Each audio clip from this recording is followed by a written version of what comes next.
Sandi Richard is here.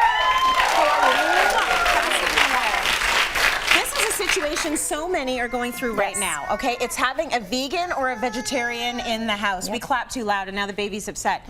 So when you have a family full of omnivores, and one of your kids or even one of the parents decides, I want to try veganism, I want to try vegetarianism, you've got to figure out a way to do this so that you're not cooking 2 separate meals every day or 2 separate dinners every day. And you're saying it might be more simple than you think. Absolutely. And one of the things that we're doing right now, this is really cool.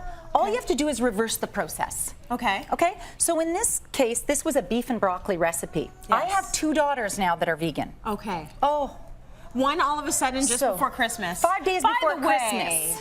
No turkey for me. So here's the deal. If you reverse the process, so this was beef and broccoli originally. Yes. So fine. Normally what you'd do is you'd take flank steak, which I love using because you actually use less meat. Okay. And I've always loved it for that reason. Yes. Because nice and tender, and I use about half the meat.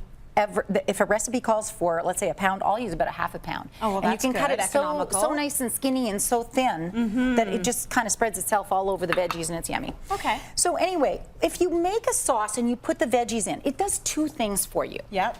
Okay? By not browning the meat in the same pan, what you do is you don't have to wait for anything. So it actually speeds up your process. Good. And I'll show you how that works. Okay, so we've got the pan. Way of looking at it. So I want you to put in some garlic. Sure. Okay, we're going to put a little sesame oil. Of course, we're going to get that out of the way. We're going to put some garlic in there. I'm going to give you a little stirry thing so you can stir up. Then I'm going to get you to put some onion in.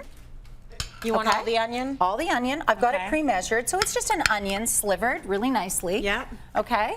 Here, you can grab that too. You're going we must to put it away. put the vegetables in any order you want. Okay. So we put some broccoli in. We're going to put some broccoli in. I love beef and broccoli. Is the original recipe.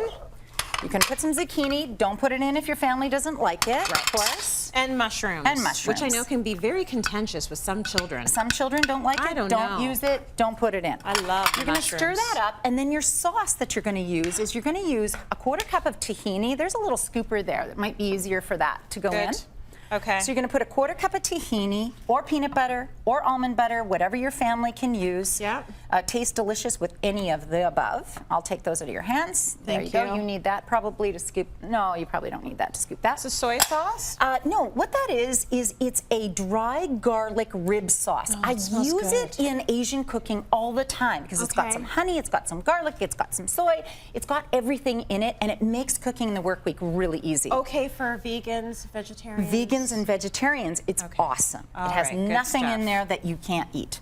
Excellent. So that's it. So what you've done now, and you can put some heat in it if you like. You can put chili flakes. I've given up chili flakes since I found this lovely little tool. So you can add some heat. That's it. So now what's beautiful about this is it's heating up. Yeah. It's combining. The flavors are going together. Now, here's what we've done. Okay. Separate from this, I have done some flank steak, and I'll tell you why I love flank steak in a second, and some tempeh. Right. So I've not worked with tempeh before. Put your gloves on. Okay. What tempeh is why I think it's so amazing over tofu, and this is a personal choice, okay? So it's a personal choice. You like it?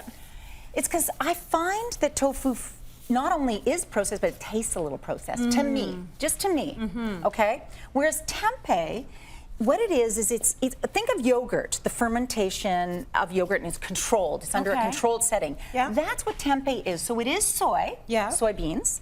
But what happens is they put it in this controlled fermentation setting, and they just kind of explode and expand, and it turns into a cake. Okay. So you like the texture of it? I like the texture. I like that. Like, it's so delicious. It's crunchy and it's yummy. And so that's fried, right? So what I do is I put it in a little bit of sesame oil, so you can see how easy to try and slice that. It's so easy. And then I'm going to show you just quickly, if you are doing both the beef and broccoli, and you're separating them because there's carnivores in the house. Here's why I love flank steak. When a recipe calls for a pound and you're trying to eat less meat, which I think a lot of us are nowadays. A lot of people are going in that direction. Here's what I love about flank. So you see these grains in the meat? Yep. So easy for a cook or non-cook now to cut against the grain. That's why when you go into these Chinese or Asian cuisine restaurants, the meat is so tender. Yeah. It's because it's Thinly so sliced. tiny and there is no long grain in that piece. Right. Therefore, what you end up with are these great little pieces of meat that are Right. just so yummy, so tender, so amazing. And Okay. the tempeh ends up looking like this. Very crunchy. It has a sesame flavor if you do it with sesame oil. Easy to freeze, easy for vegans to add to anything that you've got in the house. So it looks like it also, like it gives it a bit of a crunch, which I love. A lot of people are does. looking for that crunch in their cooking. Absolutely. So, you know, one thing that I've heard someone say is just because you're the vegetarian or the vegan in the house, you don't want to be thrown a bowl of peas. You want the actual recipe, Exactly. but made for you, like catered for you. So you make an interesting point in your notes, though. You say, Yeah. let's say you're the mom, which you are, and Yes. you're I'm the cooking cook. vegan for your kids. Yes. You say the vegan should actually once a week actually do the meal. Yes, and that's very important because when you decide to become a vegan, Yeah. you need to understand how to get vitamin B12 in your diet. Yes. So nutritional yeast is a great thing for that. Yep. Put beans, lentils, etc. in your diet. There's a lot of cutting and chopping, a lot of preparation. So when the vegan becomes the teacher, Yeah.